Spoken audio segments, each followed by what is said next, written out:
ได้หัวใจมาแบบนี้ยากตื่นเลยเอาเครื่องมาสแกนก็ได้บอกเลยว่าเขามีความมื้อนี้เพิ่น วันไหนไม่บอก ที่ว่าทายาทมาร่วมกันมื้อนี้นี่เพิ่นจุดประสงค์เพิ่นเฮ็ดหยังนี่ มาฉลองคุณของแม่พา ซื้อบ่ได้ในเงินหลายซื้อมีอยู่ทีเดียวนะมีอยู่ทีเดียวในมาฝึกแล้ว คนที่เข้ามาก็ได้รับความเมตตาจากแม่พาทั้งหมด สามารถเข้าถึงธรรมชาติของแต่ละคนได้ เพราะว่า ไม่เป็นดึง หลาย เข้า ค ไป นที่เข้ามา พูดถึงเรื่องบนคัดของ ได้ ใน ปัญ ทา หาง ขาย ที่ มัน แตกต่างกัน ไม่ง่าย ได้แม่พาสามารถเป็นดาวได้ สิบอกเลย ดังนั้นตอนนี้เป็นกำลังจัดรายการในการถ่ายทำเพื่อให้ทุกคนที่อยากทำความเมตตาคือถ้าอยากที่ว่าแล้วประเทศตามไปแล้วเผยแผ่ออกไปเนาะตอนนี้คนไทยทำที่ทำงานนั้นทั้งทีมงานผมก็นั่งรอท่าฟังความรู้สึกหรือว่าฟังการถ่ายทอดจากความที่เพิ่นได้ทำผลมาแล้ว เพิ่นก็สามารถส่งได้ หลายท่านก็นะครับผลมาแล้วจากคือทางก่อนแน่เวลาก็แต่ส่วนสมัยก็ยังบ่ทันได้ทำ คิดว่าแม่ ทั้งหมดทันมีเวลามีโอกาสเข้ามาหา ในโลกนี้ได้บ่ ดังนั้น ให้ได้ ที่ แน่ ได้ น รับ อน กัน เพ คือ ราะ ทาง ว่า สิทธิ์พอ เพิ่นนี่นะสามารถเข้าถึงธรรมชาติลูกของแต่ละคน การลองทำทางความตัดเบิ่งว่าเพิ่น แล้วทุกคน รู้สึกได้หลังจากความเมตตาจากแม่พา ต่างแต่ แล้วเนาะ ที่อยู่เด้อ ก่อนอื่นขอแนะนำชื่อพ่อเนาะ ที่ปัญญาแล้วก็ที่นี่พิจารณา ชื่อ ที่ว่า พ่อ มัน คำตัน ความจริงทุกจริงทั้งหมด ว่าในงานมื้อนี้ก็ถือว่าทายาทมาหน้าหลายตาที่ว่ามาเพื่อว่าสนองคุณของแม่พระผู้ในผู้เมตตาชาวลาวชาวโลกชาวไทยทุกๆคน ด้วยตัวคนนี้เอง มาพูดความจริงแล้วก็ว่าผมรู้สึกคือผลที่ได้รับจากการความเมตตาจากแม่พระผู้หรือว่าความจริงจากใจหมดทุกท่านและก็มีทายาททุกคนก็เลยมาสนองคุณของแม่พระผู้เพื่อ เพราะว่า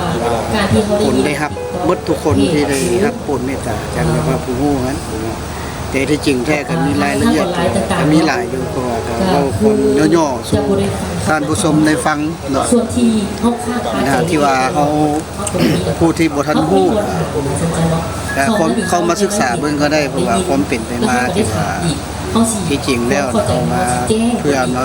ช่วยเขาเองทุกมื้อเขามาช่วยเขาเองคัดมาล้างช่วยเขาเองที่ว่าสิ่งที่บ่ฮู้บ่แจ้งอยู่ในร่างกายของแต่ละคน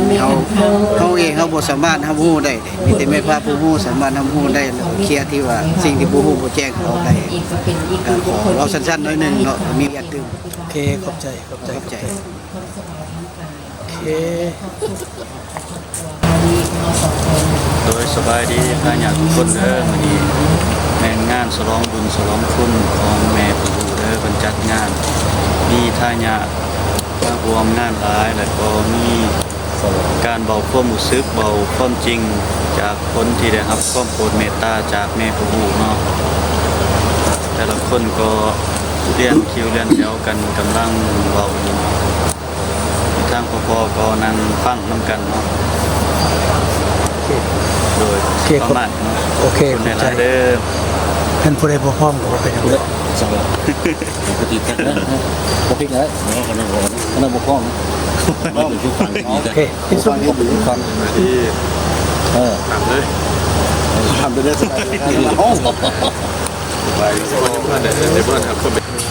ลองเป็นพิธีอะไรแบบนี้ใช่ไหมในวันนี้สบายดีมาชื่อสุริยาเด้อมันนี้มันมือฉลองผู้ฮู้เกิดขึ้นผู้ใดที่ยังบ่เคยเข้ามาคันได้ยินแต่ว่าคนเว้าว่าศูนย์ปฏิบัติธรรมมีแบบชื่อเสียงบ่ค่อยดีนะให้พวกเจ้าต้องได้มาสัมผัสด้วยตัวเองว่ามันแม่นแท้บ่หรือว่ามีแต่ผู้อื่นเว้าซื่อ ส่วนหลายแต่ข้างนอกก็เคยเจอแบบนั้นด้วยกันเจอได้ยินแต่ว่าบ่ดีแต่ข้างนอกผมไม่ได้มาสัมผัสแต่ว่าผมนี่ข้างนอกมาสัมผัสแล้วเลยให้ทุกคนมาสัมผัสเราเบิ่งว่ามันดีแท้บอหรือบ่ดีแท้บอตามที่แบบคือคนเว้าแท้บอเขาต้องมาฮู้ด้วยตัวเองเขาจึงสิให้คำตอบกับเจ้าได้เราจะไปฟังของคนอื่นเราต้องฟังของเขาเองว่ามาพิสูจน์ด้วยตัวเองว่าแม่นแท้หรือบ่แท้ให้ทายาทได้เข้ามาพิสูจน์เบิ่งกันเด้อว่าพิสูจน์กันเบิ่งว่าเป็นแบบใดเอาตัวสิได้ฮู้สิได้แจ้ง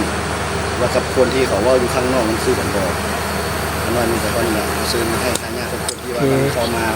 พิสูจน์ความจริงกัน ขอบใจ เอาติดไปทำไมเอาที่บ้านเลย นั่นอย่างนี้ น้อยโอเคบ่เป็นหยัง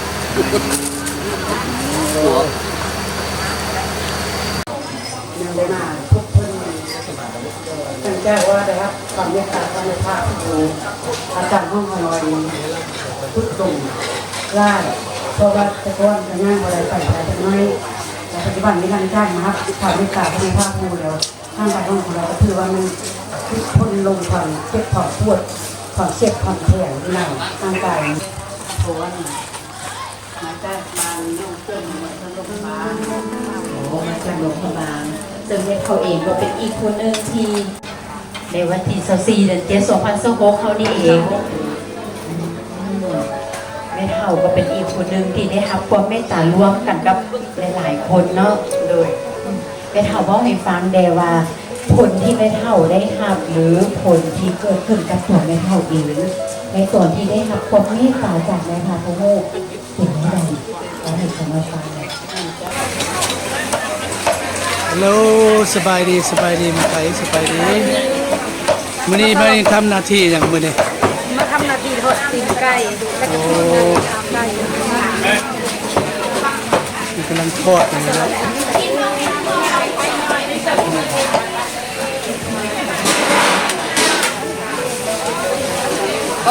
ท่านตอบแบ่งไม่ติดกูสีเหลือง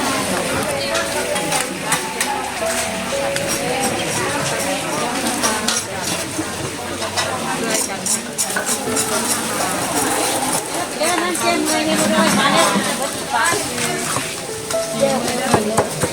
สนใจติดต่อได้เด้อเนี่ยนาแม่ค่ะติดต่อได้พี่คนนี้ นี่จะอาหารเป็นแซ่บ ส นะ บายดีสนใจติดต่อได้เด้อปิ้งหมูทัดหลวง โดยเห็นทั้งหลังบ่รู้ว่าเมกะวัน โอ้โดยสบายดี โอ้สบายดีเมกะวัน สบายดี สบายดี สบายดี ดนละบ่ได้พอกัน แม่นดุลรับบริพ่อพอดูดีมีแฮง ส่วนหลายมันจะมีขน้อยเข้ามา โดย น้อยก็มาอยู่ดังดนก็มาอยู่เต็มเลยมา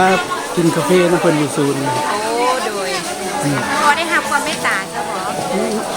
น้อยยังอีก4มื้อ โอ้ยโมทนาตรงนี้พอได้ ยังอีก4มื้อยังสิฮอดกำหนดโอเคซั่นน่ะมีขอทายอาหารก่อนนี่นะมันจะเป็นแนวเป็นแซ่บเนาะ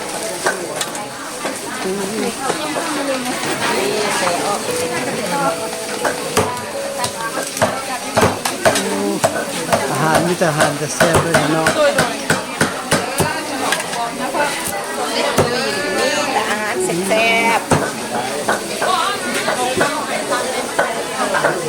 นี่ปิ้งหูหมูเลยนะนะอะไรดีไม่กลัวทั้งหลาย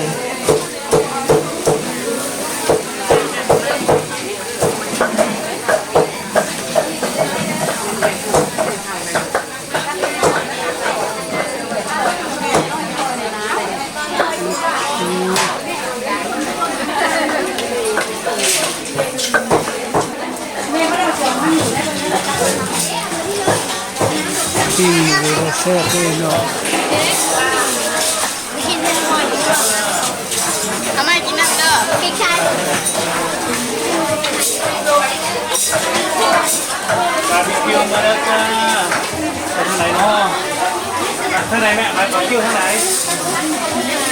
เอาลงเสียงไหน จะแซ่บเลยดิ วีครับ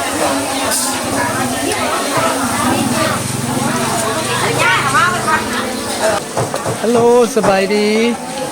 สบายดีสบายดีโอ้สบายดีแดกสบายดีสบายดีโอ้ล้วนอื่นอยู่นี่เป็นแม่ครัวบ่เด้อดิเป็นแม่ครัวหมดอันนี้ก็แม่ครัวเหมือนกันเลย ต้มแกงมีลาบ อาหารเป็นแนวสุดแซ่บเลย ขึ้นเขาผ่านมีซิโซ่บะหมี่นะเอาไปนั่นแหละแต่ตัวนี้นะบุยไปแล้วเข้าไปแล้วตัวนี้น้อยๆนะแม่ที่สั่งเลยตัว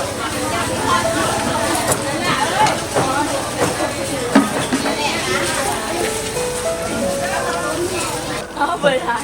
บริไทย เด็ดกล่องด้วยสิเนาะ บ่บริไทยเด้บริไทย ดังด มื้อนี้เพิ่นเฮ็ดวันหยังนี่วันเพิ่นเฮ็ดหยังมื้อ บ้านยัง เพราะอยากได้ยินเสียงรู้สึกของพวกเพิ่นยังหนุ่มน้อยนะเพิ่นเฮ็ดวันหยังมื้อนี้นะฮะ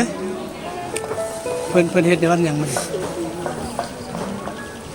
บ้านเฉลิมฉลองผ่าปู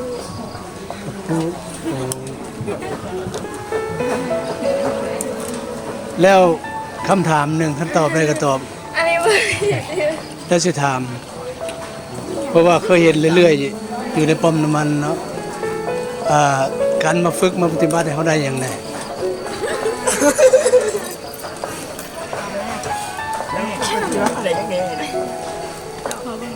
เด็กผู้หญิงทั้งหลัง เป็นพากระฝึกปฏิบัติแล้วบนท่านเด็ก ำข้างคุณเลย ทางคุณอะไรค่ะความเมตตาเอาผู้ที่โปรดเมตตาเนี่ย เอาแล้วลูกอยู่นี่ได้จักปีเลย ได้ปีแล้ว